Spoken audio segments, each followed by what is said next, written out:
to the Ryan behind the curtain. I am the great and powerful Gauze. Wait, who's the other Ryan? Ryan, not Ryan Reynolds. Seacrest. Reynolds. Ryan Reynolds. Yeah. Yeah, he's a good look. I don't think Ryan Block. Those are the Ryan big three. Gosling looks a little dopey to me, in the face, in the eyes specifically. Well, I could see where you might not love either one of them, but I think strikes Ryan, me that you are actively annoyed by them. No, I'm not annoyed by both of them. Just Gosling. Just Gosling. All right. Yeah, the other Ryan doesn't bother me. Interesting. It does not elicit the sooner. It's just something about his face. Just want to punch it. Something in the way he moves distracts you like no other actor. Maybe. He's a good actor, Roger. He elicits emotion from you. That's right. He is. Yeah, he's provoking a strong emotion. You know, it's like that crap that people say, I'd rather be hated than not be, than people not have any opinion. Yeah. That's not crap. That's like marketing 101. Yeah, exactly. I'd rather fly below the radar. If you don't notice me, that's great. That's a personal preference. That's perfectly respectable. I like under the radar. You're not trying to market Roger as a global brand. No. The more people know you, the more they know about you. Generally, that's not a good idea. Yeah, definitely not a market. Wait a minute, really? Position. Shit. I have to rethink some serious life choices. Hold on. Let me. Like, I don't have an exhibitionist streak or a bone in my body. Some people do.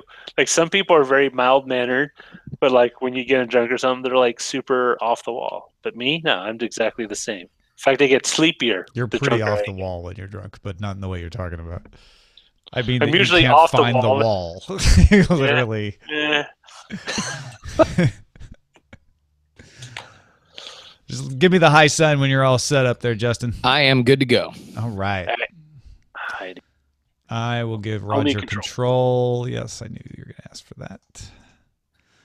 All right. Here we go. Daily Tech News Show is powered by you. You don't have to pedal or anything. Just support us on Patreon or PayPal. Head to dailytechnewsshow.com/support. This is the Daily Tech News for Thursday, July 20th, 2017. I'm Tom Merritt. Justin Robert Young joining us live from Austin, Texas. Yes, yippee-ki-yay, Tom. As everybody in Austin is constantly saying. Yeah. Howdy, I howdy, remembered howdy. the 6 years I lived there. It was just one yippee-ki-yay after another. It's mostly how they communicate with each other. Yeah. Isn't it true the Texans have 127 words for yippee-ki-yay? They certainly do, and yet no starting quarterback. But I guess that's a oh, shots fired for Texas football. Hey, we're going to talk about Microsoft's move into the smart home today. Little video, sort of. They just kind of left it there on their YouTube channel. Didn't make a big deal out of it. Yeah, which is always a great way to show that you have faith in a new product. Perhaps, perhaps not. Let's start with a few tech things you should know. OnePlus announced it got in touch with a customer who found that his OnePlus 5 phone rebooted anytime an attempt was made to call 911. OnePlus has tested a software update on that person's phone. It works, and they're rolling out that patch to everybody now. You know, we're going to get into another security vulnerability later, but always good when these are caught as early with as few casualties as possible. And in the case of the 911 call, thankfully that is a literal statement of fact. Yeah, you really need that fixed. So good job fixing it. Twitter product head Ed Ho and VP of Trust and Safety Del Harvey told reporters that Twitter is taking action against 10 times the number of accounts it did a year ago. They also claim that Twitter has suspended twice as many accounts in the last 4 months as it did in the previous 4. Twitter has been criticized for not taking enough action against abuse on its platform. Yeah. Okay. Year-over-year numbers, totally respectful. Like, hey, a year ago, we weren't catching as many people. Now we are. Great. I'll buy that one. The 4 months is so cherry-picking, though. Like, let's find the part of the graph that looks the best and use that. The win for Twitter is they're talking about it. If they can move the conversation to this is an active thing that we are trying to get better at, and they can give themselves credit for getting over the hump on some of the challenges that they have. I think as much as this is a vital problem, it is not an easy problem. And I'm glad Twitter's doing something about it. But you're right. This is a big fat participation ribbon. Yeah. Here are some more top stories. Europol and the U.S. FBI confirmed the takedown of the Alphabay and Hansa dark web marketplaces. The two marketplaces were accessible using a Tor browser. So if you're like, I didn't know about these, that's probably why. Alphabay went down July 4th. We talked about it previously on the show. Caused an 8-fold increase in users at Hansa, which allowed law enforcement to collect 10,000 addresses of Europeans that were Hansa customers. Takedown involved law enforcement in the United States, Department of Justice here, Canada, Thailand, and Europe. You know, the big questions here in my mind are, how long did they have Hansa under control at the point that they created this honeypot to push some of the black web or dark web markets there? Yeah, that is an interesting question that I have not seen an answer to. I don't know if there is an answer to it out there, but it is a clever move to shut down Alphabay, flush out the customers to a competing service where you're waiting to catch their information. You do get into risks of entrapment and things like that if you don't execute that properly. Sure, but something like this makes it sound like you are dealing with a very, very, very convoluted set of rights and laws when you are dealing with so many across so many different jurisdictions here. Yeah, and as Shannon and I talked about on Friday, this certainly doesn't spell the end of these kind of marketplaces. No. Someone will come back and figure out how to do this again, but this is a big takedown, and it will put the market in disarray for a while. CNBC reports that Intel has closed down its wearables effort. 2 weeks ago, Intel's new technologies group had reportedly shifted focus to augmented reality. Workers on the wearables project were apparently given a chance to be reassigned within Intel. The move may be addressed in Intel's earnings report coming up on July 27th. So Brian Krasanich, I think, has done an admirable job of focusing Intel and saying, let's get ahead. Let's get to the next market. And when he came in, wearables was conceivably that next market. And they weren't necessarily too late to it. But it has shown that the wearables market, while not, I think, people saying it's dying or dead is way overdoing it. The wearables market is not a huge market. It's not growing robustly right now. And when you look at it, you may be forgiven for thinking it has matured and this is just as big as it's going to get. Intel obviously doesn't think there's a big growth opportunity for it there. So it's moving ahead to augmented reality, which is where a lot of growth is going to happen. You know, it's funny. I'm here in Austin, staying with your friend and mine, Brian Brushwood, and his daughters. And I had this conversation about a friend of mine. We all have friends that work at these big companies that they are aware of, even as young children. And the idea being, well, every company in Silicon Valley is hiring at a breakneck speed until they're gone. Like they are onboarding at ridiculous rates until they go away because everything's got to be gigantic. So when you look at wearables, it's very similar. It's Ant-Man. It'll make money. It's fine. Yeah. The people that do it right will make money on it. It's just not the iPod. It's not the iPhone. It's not even the iPad. It's not the Avengers. It's not Iron Man. It's not Guardians of the Galaxy. And so when you look at that, then Intel, which has always done its best filling in an already robust market with their available technology, just doesn't have anywhere to go. And so now it's off to the next shiny thing, augmented reality, which is almost perfect. When you're providing processors, when you're providing parts for things, and you're seeing what looks like a fairly stable market, but not a rising one, and you haven't captured a large part of that market yet, you don't want to get caught doing what Intel did with mobile, which was spending too long trying to make headway against other people when they could have been building a business in another sector here. That said, I think wearables still has a chance to do some major growth. Sure. It's just not guaranteed. And it's going to take somebody coming in and doing something unexpected.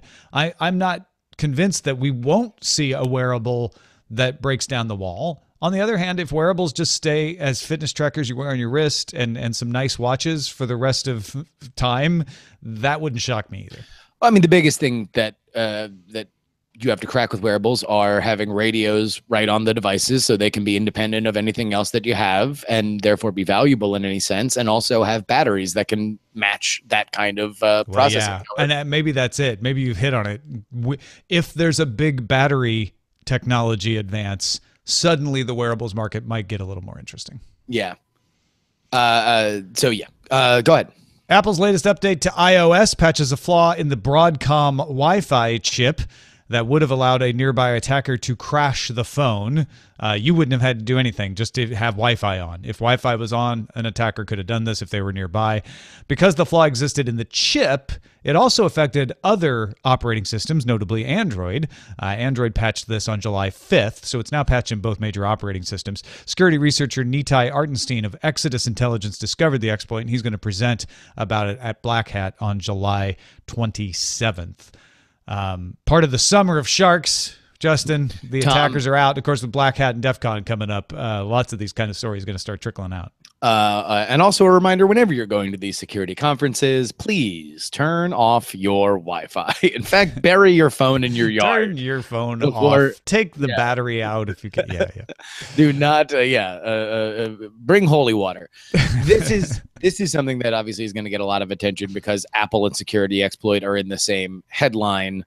But really, this is the best case scenario. Like, we should be reporting this not as shame. We found this thing in Apple, but rather like a new medical breakthrough. We should be reporting this like as if Pfizer came out with a pill that cures cancer. There's a flaw in our system and we have found it. And now somebody who is not malicious can take credit for it, get famous for it, and we can all move on a safer life. Yeah, I don't think we'd say that there are no errors attributable to negligence, because that's certainly not true. There are vulnerabilities that people will point to and say that should never have been happened, sure. Right? And the clearest example of that is, let's say there's a vulnerability which exposes your password without encrypting it, right? That just shouldn't happen. That's inexcusable, right? Yeah. This is not that kind of thing. This is a flaw in the chip, and sure, maybe if Broadcom spent a little more time, they would have caught it. But there's a lot of what ifs in security these days because vulnerabilities are going to be exploited. There are so many eyes on them, so many more eyes in the world looking for vulnerabilities than any single company can employ, that what you need is a bunch of those eyes on your side. And that's what Nitai Artenstein is. He's the guy on your side who found the flaw and said, hey, here's the flaw. You might want to patch that, which Apple and Android have done. So like you say, it's a win. Responsible disclosure, fixing the patch before it can be exploited, and everybody go out and patch your phones. Everybody got to it in a reasonable amount of time, but also panic. Apple is now being exploited. Everybody jump up and down. Yeah. Summer of sharks. Summer of sharks. Well, there's no sharks here in Rwanda's Akagera National Park. I hope not. They've launched a system letting rangers monitor animals, visitors, and equipment in real time. The system, which uses low power, long range, wide area network protocol, was developed by the conservation organizations Shadow View and Internet of Life. Such signals are harder for poachers to intercept and block. 100 solar power sensors send signals to 12 gateways at high elevation points in the park, which relay the signal to the central control room. A smaller version was previously installed in Tanzania. Wait, is it Tanzania or Tanzania? Tanzania. Tanzania, right?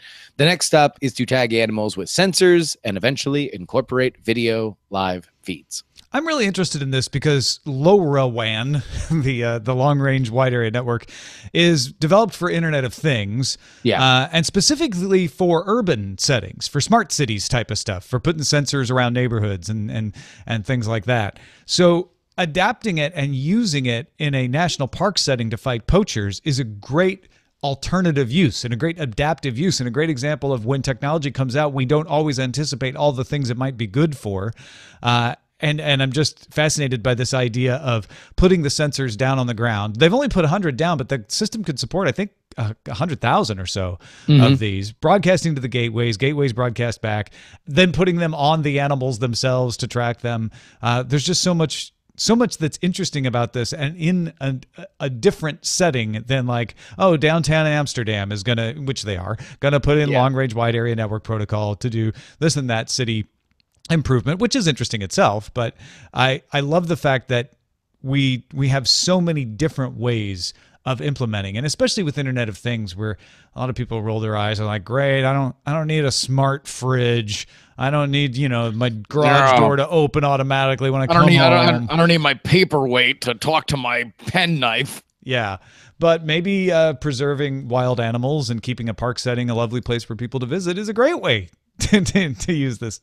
Oh, not to mention what it can do for research, right? Tracking migrations and head counts and stuff. Those are things that have always been kind of guesstimated. If you can have hard data on that, I think that there's a huge step forward. And you're right. This is, every once in a while you got to do something silly to get to something serious. And as much as everybody can roll their eyes over, like, well, my fridge is going to tell me when the ham's gone bad.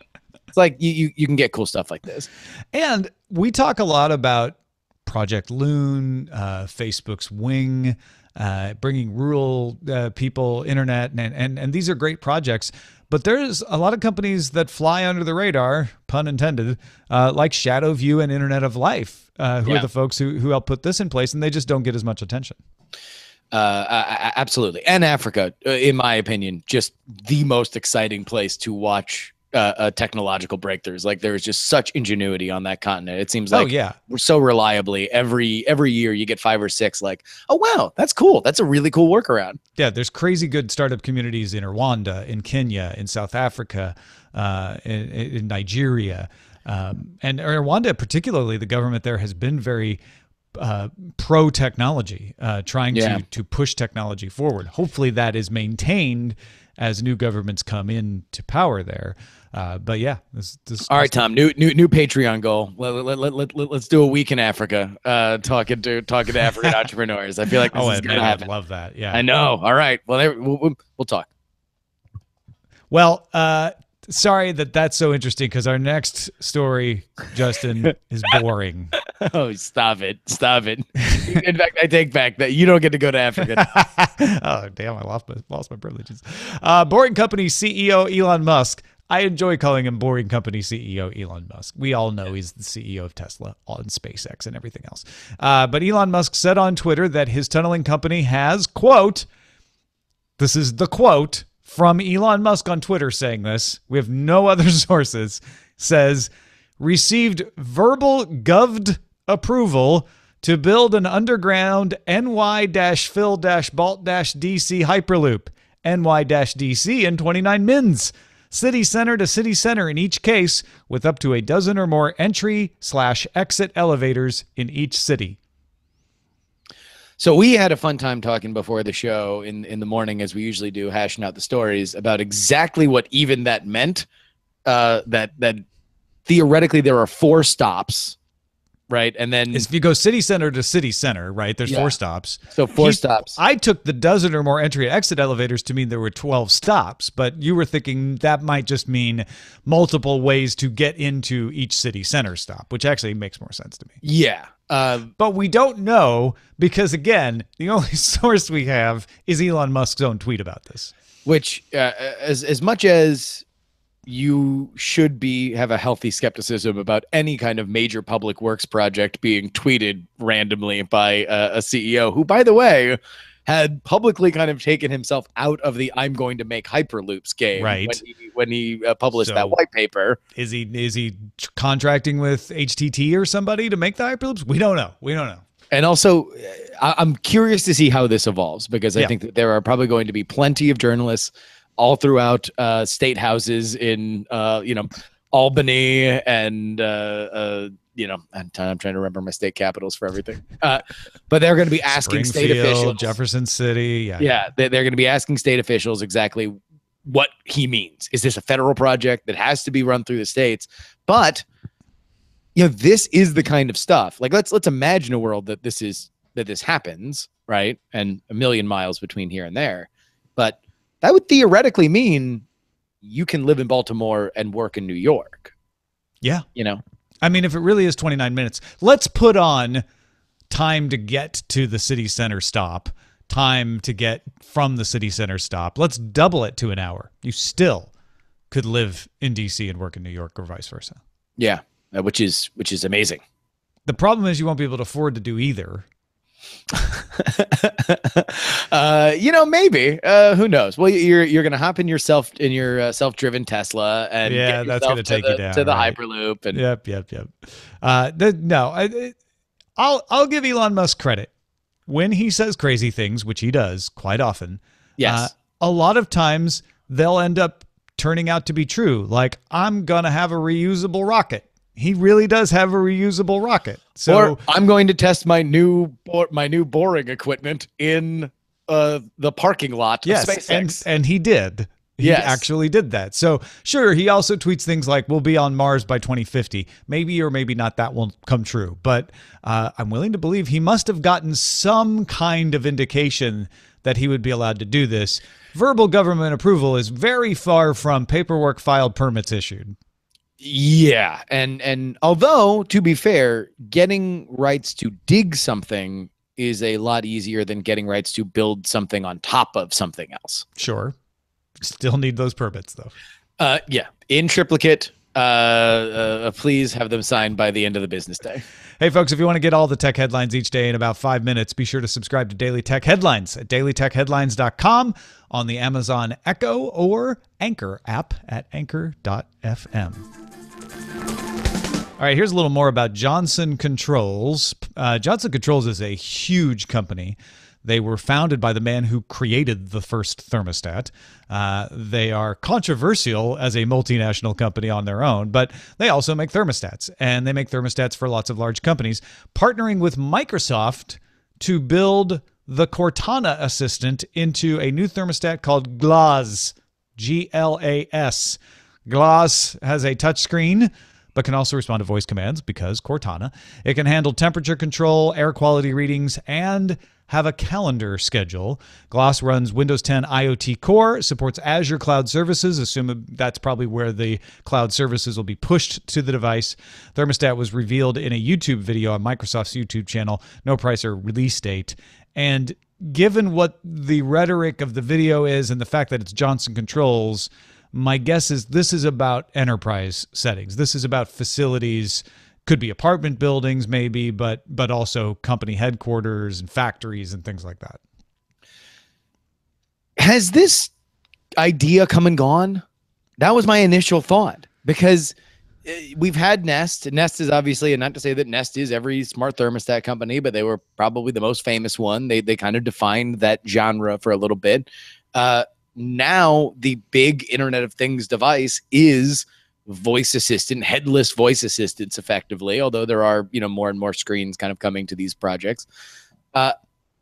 It doesn't seem like this is that the thermostat won the war for being the control point for your home. The always on speaker did. So is this already going to where the puck was and not where the puck is headed? Yeah, I don't think that war is over yet. We may be at the Maginot Line. War is over if you want it. If you want it. That's true. Happy Christmas.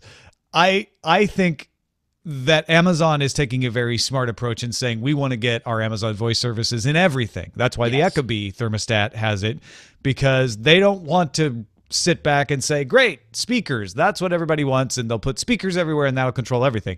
You put it in as many places as possible so that somebody who doesn't have the speakers then gets the thermostat, the Ecobee thermostat, and says, oh, well, now I'm familiar with Amazon voice services and I will start wanting to use it in other situations. That's how you win the war, in my opinion. The other answer to that is Microsoft is more with Nest or even Ecobee with this. Microsoft is heading off in an entirely different direction. It's heading to the other front and saying, listen, Nest doesn't work great if you need thermostats on several floors across hundreds of people. But you know who does make thermostats that work great with that are Johnson Controls. So we got our voice assistant there. Maybe they're positioning Cortana, I'm not saying exclusively, but positioning Cortana to be the voice assistant of choice in the enterprise. That's a really, really good idea. Obviously, enterprise is where Microsoft has thrived for a very, very long time. This is something that they don't have to sell a million different times to different vendors. You can just put it on whatever is going to be the most mass marketed version of it. But I still have this thought that the more we talked about the thermostat, and how many people have thermostats, right? Which I think it is ubiquitous, but it is not. Everybody doesn't have widespread. You rightly took me to task when we were preparing that not everybody has a thermostat. That's true. No. I think all right-thinking people should, and it is written, having grown up in Florida, that not every place on the planet has central air conditioning. But is the thermostat where your voice will hit? Like, that's the cool thing about the Echo, is that the Echo will go in the center of where you are going to be. You can unplug it, you can move it, but you can make sure that it is where it needs to be. A thermostat is not that. A thermostat needs to live in a certain place, and very often it's not in the middle of your house. It's usually by the front door or something like that, so you can walk in and adjust your temperature. Mine have always been in hallways, but also not the place where you're hanging out, right? Yeah. So, I mean, I think it doesn't hurt Microsoft to put Cortana wherever they can, right? They need to do that. And there really is an arms race now of how many people can interact with each of these voice assistants, because as good as they are or have gotten, they're not as good as they will be the more and more people use them. Like, the nature of all these voice programs are, the more they're used, the more lead these companies and these voice assistants will have as it gets better and better at understanding things. That's kind of, I would again give two responses here, because I'm of two minds what Microsoft's up to here. On the one hand, you're absolutely right. The thermostat isn't the central part of where someone is, but I'd go back to Amazon Voice Services strategy of saying, hey, but if we get there in the thermostat and they start using that, they may want it in other parts of the room. That may not be the hub, but that may be the hub, the way into the hub, or that may be the hub and that gets them to buy other peripherals and use other things in our system. And Microsoft may be thinking that a little bit as well. The other thing is, for this, the more I think about it, the more I look at this video, the more I realize the voice part of it is not the thing they're spending a lot of time on. Obviously, it will be an aspect of this, and in a workplace situation, it's probably something you want to lock down and, not let a lot of people have access to, because you don't want every worker that's like heading off to lunch go, hey, Cortana, turn up the heat to 100 degrees. Thanks, bye. You're going to have some security on that. But the assistant part, the analytics part, the ability to tell you, hey, you know what, you've got nobody in this section of your workplace. We're going to turn the blinds off, or turn the blinds on to cover the window and drop the cooling down there and save you some energy. That part of Cortana assistance, maybe even not speaking out of the thermostats themselves, but speaking out of the facilities director's laptop, that could be really valuable. Sure. And look, I'll tell you what, this has been a very positive Internet of Things day today. We are real bullish on Internet of Things. Yeah, it's Internet of Things and AI are all over our tech news recently, aren't they? Weird phones are the new laptop. Like, they're kind of interesting. A new one that has something really cool on it is catching our eye. I mean, but they're pretty commodity now. And the idea that the phones are your laptop, right? For most people, for a lot of people, their primary computing device. Sometimes it's their internet connection too. It just replaces a home internet connection. So, well, folks, let us know what you think. Do you want to have a smart thermostat? Not just a smart thermostat like the Nest, but one you can talk to with the voice assistant inside. Let us know. Feedback at dailytechnewsshow.com. Thanks to everybody who participates in our subreddit. You can submit stories and vote on them at dailytechnewsshow.reddit.com. We also have a Facebook group going on at facebook.com/dailytechnewsshow, facebook.com/groups/dailytechnewsshow as well. And on our subreddit, I wanted to give a shout out that someone submitted the documentary that Patrick Beja showed up in. If you want to take a look at that, you can go easily find the link at the top of the subreddit. It's a just released documentaire on YouTube about Patrick Beja and podcasting in France. totally worth checking out. So go to dailytechnewsshow.reddit.com and click on the top links and sort it right up to the top. Of course, I think Patrick has it in his Twitter feed as well. That's awesome. Yeah, really good stuff over there. So thanks to everybody who makes the subreddit happen. That includes Scotty Rowland, who created it, Jack Shid, Kyle the janitor, and Captain Kipper, all in there, keeping it clean, keeping it working, and another great resource for finding out about tech news if you're looking for a place during the day. Oh, yeah. Thank you, Justin Robert Young, for joining us as well. What you got going on, Action News, man? Well, we are now into the back half of our Action News Kickstarter. We are unlocking every 15 backers a brand new news card, and the news card that we just unlocked is and wow, I guess we're gonna have 7 more to go before we unlock Tiananmen Square, the Tiananmen Square protests, which created some of the most horrifying and affecting images of the modern news world. The famous protester in front of the tank photo. It is something that, as we continue to develop a relationship with China, always important to keep in mind the history of the world in general. So you won't be selling this set in China, is what you're saying? Yeah, I guess I'm sorry for all Beijing backers. This one you might have to we might just say that they're grandma's cookies. But go ahead and check it out, actionnewsgame.com. Thank you so much to everybody who has done it. We are closing in now on our 1,000 backer goal. We are up over or close to 800. So if we can get there by the end of it, we will be very, very happy folks. Excellent. actionnewsgame.com. Go check it out. Thanks to everybody who gives a little value back to this show for the value they get from it at patreon.com/DTNS.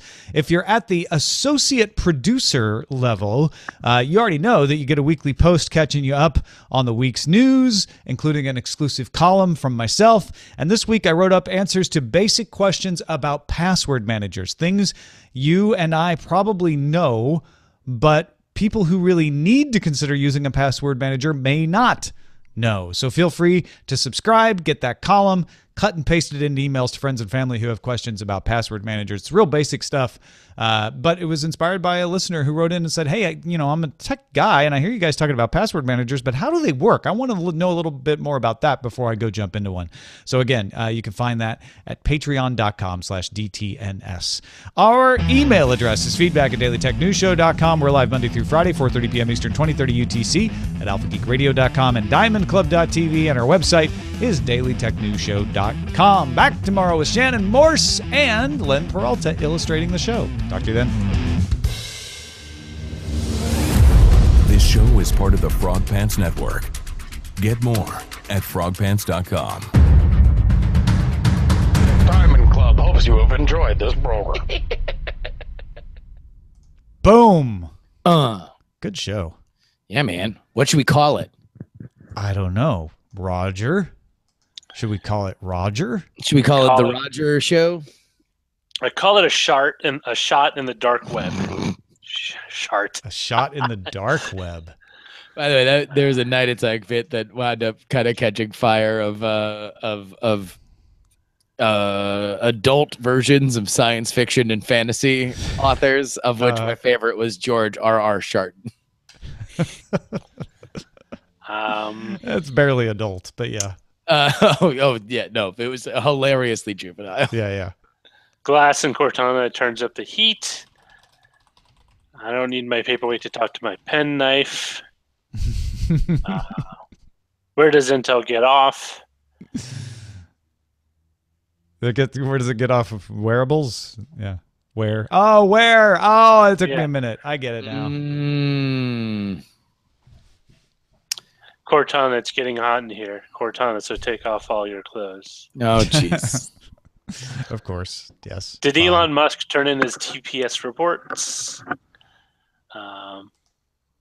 Intel shows its clothes. I like a shot. Elon Musk keeps us in the loop. The hyperloop. Oh. Twitter is 10 times tougher. More boring news than the leading Elon brand. Musk. Bring holy water. Park rangers turn up. We did that one. Verbal loop. Not available in China. What is it? Showbot.tv? Yeah.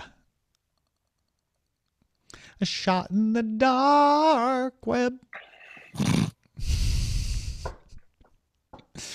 I know I shouldn't do things like that. And yet here we are. Yeah. And yet we're here. Verbal loops. Loops on loops on loops. I kind of like a shot in the dark web, but let's do a shot in the dark web. That actually is like kind of the story. It's a fun pun. I'm down with it. It's got a veiled Ozzy Osbourne reference. Yeah. What's not to love? Not anything here. It's all lovable. Undermined says off key made it better. Did it?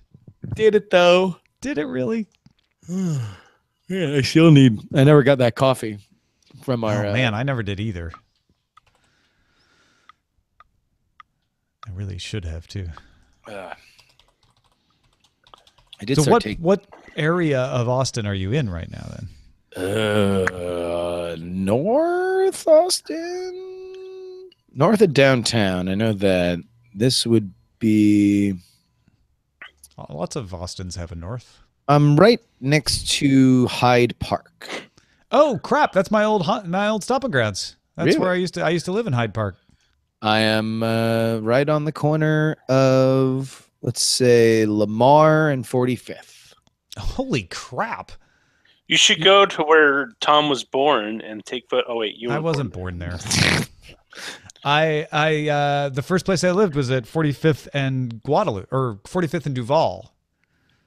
45th and Duval. So you're like 4 or 5 blocks away from that. Hold on, wait a minute. I'm gonna find it. This is very important news. Yeah, breaking news. 45th You should find it, take a photo, and Slack it to Tom. Duval. And then make funny faces in front of it. Oh look, Curly made it to Comic-Con. Oh, he did. Curly did. Yeah. It's just funny. He's in San Diego. Yeah, it is an 18-minute walk from where I am right now to your old stomping grounds, Tommy boy. 18 minutes, yeah. You're actually pretty near the current location of the bookstore I worked at, although it was down on Guadalupe, closer to campus back when I... Yeah, this is, it seems like a fairly new live work place that the old Daily Dot got a... Is there a Walgreens there right near you? No, all this stuff is super new, and it's all they probably tore that it's down all already. trendy. The Walgreens was new. The Walgreens was put in right before I left in 1999. So that's hilarious that that's already gone and been redeveloped again. Oh yeah. Cool beans. Well, because I am a guest here, Yes, of course. I'm gonna go make nice. Please give my best to the Daily Dot. Oh, I will. Oh, that's gonna happen. All right, guys. Thank you so much. I'll see you later. Good show. Peace out. Bye. And so once again, Justin Robert Young rides off into the sunset of Texas, looking for that next big action news break. Action news break. They should make a candy bar to go with it. You know what? I should bring action news on Sunday when I drop that mixer by, and we can play it. Ah. Then the next time you see Justin, you can actually say you've played. I've played your game. I understand you now. Awful. No, don't say that. No, but Tom you'll said understand not what to he's tell talking you it about. was awful. I'll be like, No, it's not awful. I'm totally kidding. Anyone trying to take me seriously. It was really fun. I think you'd like it. I wonder if does Jen like card games? yes, she does. She likes card games a She lot. might like it too then. She tried to get me to play a bunch of card games when we first were dating. I said, what the hell am I doing here? That's funny. When Eileen and I were first together, we played board games. Even after we, moved in together, we would play board games. And then there was a point where we just stopped. And one day I was like, do you want to play a board game? She's like, no. And I don't think we've played a board game together alone in the house since. We've played it in other situations, but See, I like playing, but I like my history of playing board games is like either Scrabble, Trivial Pursuit, or And I'm talking, when I say board games, I am specifically not saying tabletop games, because I'm talking about life, Monopoly, that kind of stuff. Because I was just about to say, like, well, I played Fortress America, I played Strategia. Like, I played a lot of games like Stratego. Mm-hmm. There was another game like that. It was also a board game, but I was, like, super into. But it's only fun with, like, more than 2 people. That's the thing, right? I think that's why we ended up stopping playing. Did Veronica ever tell you the time she and I were regularly going out to a D&D game? Oh, yeah. No, I knew about that. Wasn't Josh Lawrence part of that too? No. He was. It would have been. It was. No, I a remember friend of remember her talking about a regular D&D gig. The problem is, date. it really reminded me why I stopped playing the game. It's not that I hate the game; it just takes forever. It can take a long time. That's true. Yeah, I remember playing it for like a summer, and I was like, I can't do this. A regular. It's really good for people who have time, but I feel that way about video games sometimes, where I'm like, I don't have 3 hours to get into a video game. To me, it's not just the time; it's the scheduling. Like everyone. Well, a lot of video games require scheduling too, if they're MMOs, right? That's why I don't play MMOs, because there's an obligation. I was talking to one of my coworkers at games when I was working at GameSpot, and like because they were super WoW fanatics, and it's just like I was asking, I was like, "Hey, you want to come with us? We're gonna go grab drinks after work." It's like, "Nah, I have a raid." Yeah, exactly. Yeah. And one of the my coworkers is like, "Yeah, those guilds are super serious about that. You gotta be like." The other thing I ran into is I'm on the West Coast, so I would get into this regular WoW thing where I would join up with some people and we'd do 5-man dungeons. So not even super serious, but we would run until midnight, and I'm like, I can't stay up this late. And I'm playing with people on the East Coast in some cases. I'm like, how do you stay up this late? Like, you have to be a night owl to do that.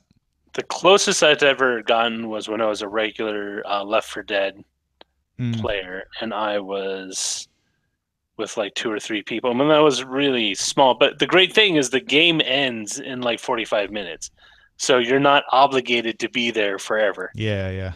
Which is, I'm not saying it wasn't fun. It was really fun. It's just like it's time consuming. Every time after that, I'm like, ooh, do I have enough time to actually do this? Because you don't want to be that person who ducks out in the middle and ruins it for everybody and makes things hard. Our healer decided to go spend time with his wife.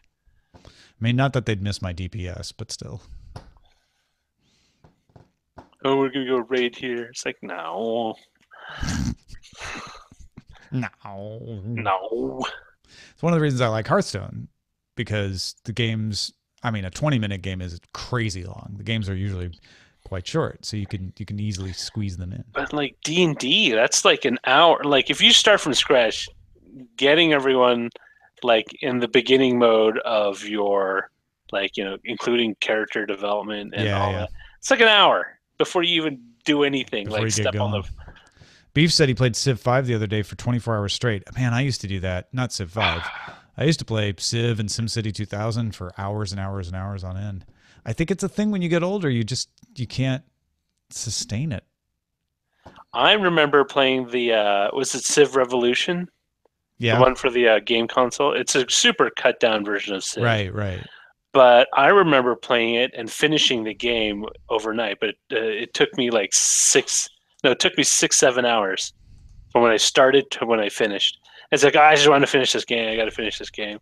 Created my spaceship and went off in orbit. Dark Redeemer points out that's how Magic started. It was meant to be a quick game to play between long D&D setups. No, I remember. How Magic started, and then they started adding booster packs and other stuff to it. And it's like, dude, this game now is just as long. It's not just as long, but it's got longer, yeah.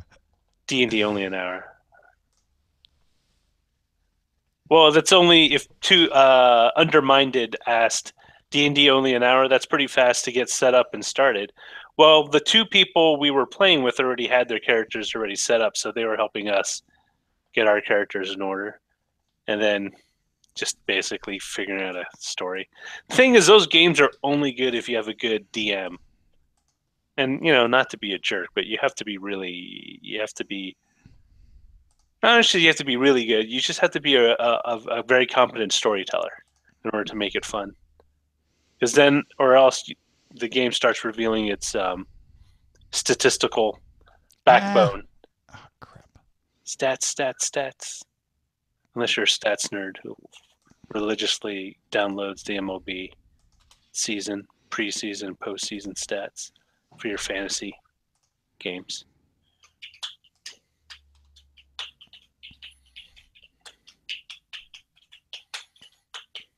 Do you still do that? The fantasy baseball league? Yeah, I do. With the rotating cup award trophy thing. Mm-hmm. I sure do. I haven't seen that trophy in a long time, let me tell you, though. Because you have to win to get the trophy sent to you. And if you win, don't you get first pick of the draft, right? No, opposite. You get last pick if you win. Got it. The person who comes in last gets first pick.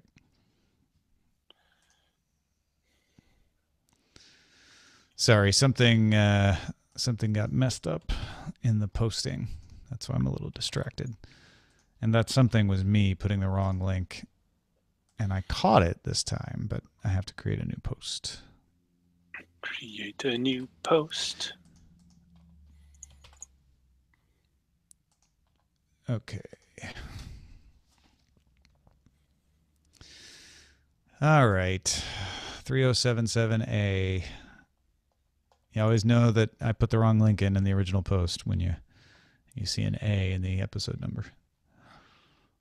And I think I'll need to ping it to make it show up too. Some of you probably accidentally got the wrong version, which will be the headlines again. I think I caught it fast enough that most podcatchers won't get it, but we'll see. Did you ever play any kind of like fantasy? You never played fantasy sports, right? No, I don't follow sports religiously enough to know the stats, unless they do one for pro wrestling. Not so much. Oh, you know what? I say that I said that because I wasn't really thinking about it, but they do. They absolutely do.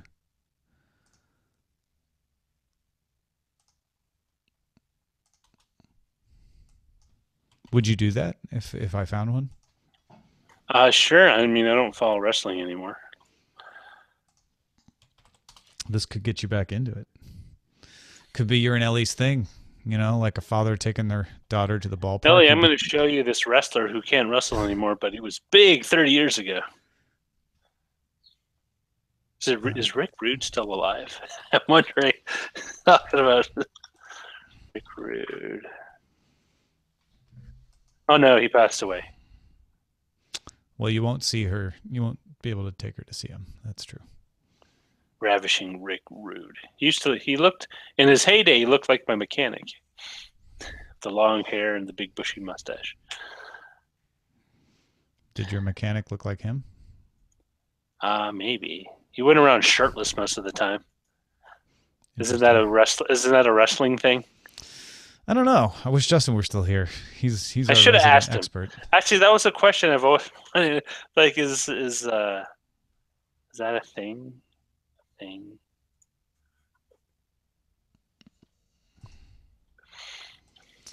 All the Comic-Con stuff coming in. Right now, we're getting all the people who are assigned to cover Comic-Con writing up posts to justify why they're there about people's costumes and the exhibits like Game of Thrones. Yeah.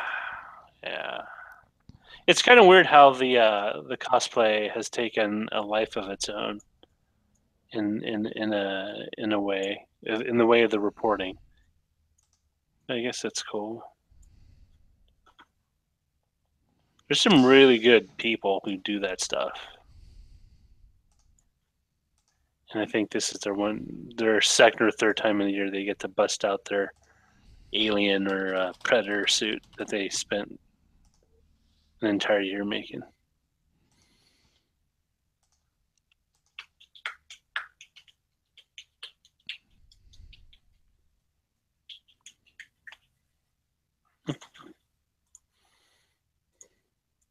Oh man, KQED got hit by ransomware.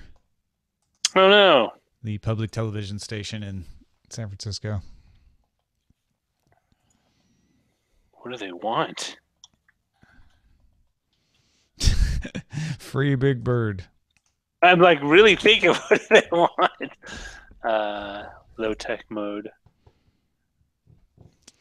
All right, ladies and gentlemen and others, thank you for joining us. Hope you had a lovely time. We will be back tomorrow with Shannon and Len. Yay. Thanks for supporting the show. Hair on my face. Yeah, thanks for supporting the show. Goodbye.